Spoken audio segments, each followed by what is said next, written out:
Samajwadi party के शिकोहाबाद विधायक मुकेश वर्मा ने बजट पर प्रतिक्रिया व्यक्त करते हुए कहा कि योगी द्वारा पेश किए बजट को किसान, महिला और युवा विरोधी बताया। इसके साथ ही पिछड़ा और दलित विरोधी भी बताया। उन्होंने कहा कि वर्तमान सरकार आने वाले समय में चुनाव भी नहीं होने देगी। इनकी नीयत और नीति में भी खोट है। विधायक ने कहा कि भाजपा संविधान को भी समाप्त करने जा रही है। इनकी पूरी मंशा आगे चुनाव न कराने की है।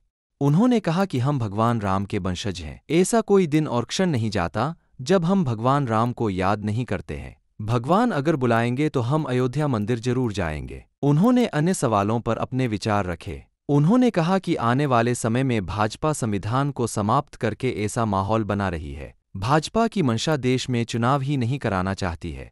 जो वर्तमान स्थिति है उसके जो मुखिया हैं, उन मुखिया की हम मुस्कुराहट को देख रहे थे और हमने बजट एक पन्ने से लेकर प्रथम पेज से लेकर 39 पेज तक बहुत ही बारीकी के साथ बजट को देखा। सच में जब हम मुस्कुराहट उनकी मुखिया जी की देख रहे थे और हम बजट के लाइनों पर जब निगाह डाल रहे थे तो स्पष्ट रूप से उसमें दिख रहा था कि ये बजट किसान विरोधी है। और सच में जो स्टूडेंट सर्विस के लिए तैयार हैं, पढ़े लिखे बच्चे, नौकरी विरोधी है।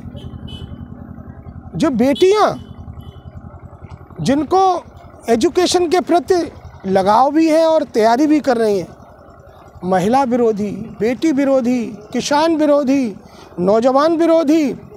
और हद तो तब गुजर गई जब परम पूज्य बाबा साहब डॉक्टर B.R. अम्बेडकर के बनाए हुए संविधान का इन्होंने उसमें कहीं जिक्र नहीं किया।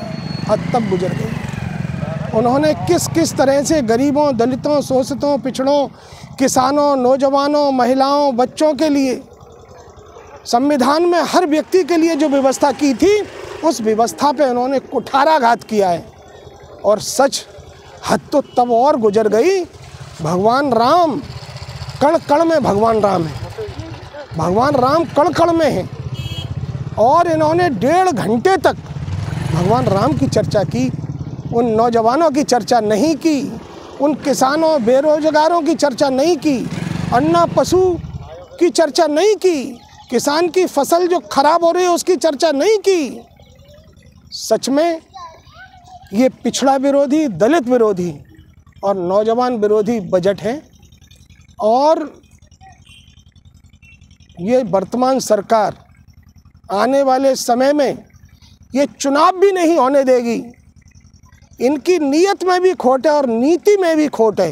अच्छा, जयंत चौधरी का जिस तरीके से आज बयान आया है, उनका झुकाव बीजेपी की तरफ है, तो क्या है, क्या माना जाए कि आपका समझौता कैंसिल हो जाएगा? अब वो अपनी पार्टी के राष्ट्रीय अध्यक्ष हैं और उनका अपना आउटलुक है कि उनको किस तरह से उन्होंने जो भी प्रलोभन दिए हैं या जो भी किया है वो उनका व्यक्तिगत मैटर है। लेकिन आज समस्या है संविधान की। इस संविधान को अगर ख़त्म कर देंगे ये, तो निश्चित रूप से आगे फिर कभी चुनाव नहीं होगा और इनकी नीयत इसी तरह की होती जा रही है। अच्छा, 11 तारीख को पूरा मंत्रिमंडल अयोध्या जा रहा है, क्या आप जाएंगे उसमें? देखो, भगवान राम के वंशज हैं हम लोग।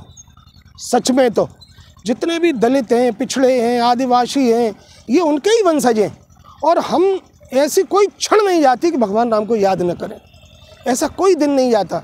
लेकिन धूर्त और मक्कार लोग है ना, वहाँ भी कहीं ना कहीं किसी न किसी तरह से मतलब उनका हक खाने में वहाँ भी। तो आप अयोध्या जाएंगे या नहीं जाएंगे? भगवान बुलाएंगे तो हम निश्चित रूप से जाएंगे। और भगवान तो हमारे मन में, हमारे दिल में है। हम रोज़ भगवान को प्रणाम करते हैं, रोज़ अपने माता पिता के पैर छूते हैं। और हमारे माता पिता यही बताते हैं कि अगर माता पिता के पैर छू लिए आपने तो फिर आपका कल्याण होना ही है। अच्छा, मायावती से संगठन हो सकता है क्या, ऐसा कुछ अनुमान है आपको? देखो, बहन जी के बारे में हम ज़्यादा कुछ इसलिए नहीं कहेंगे कि हमारी बहन है और बहन जी का जो भी निर्णय होगा वो स्वयं लेंगे। अच्छा, अभी मुख्यमंत्री जी ने विधानसभा में खड़े पर ये कहा था कि महाभारत में पांडवों ने सिर्फ 5 गांव मांगे थे, तो उनका इशारा किस ओर है, क्या कहना चाह रहे हैं? वो उस समय थे, जब मांग रहे थे तो वो थे, उस समय सुन रहे थे। नहीं, उनका इशारा कहाँ जा रहा था? वो सुन रहे थे ना, वो समय थे। Thank you.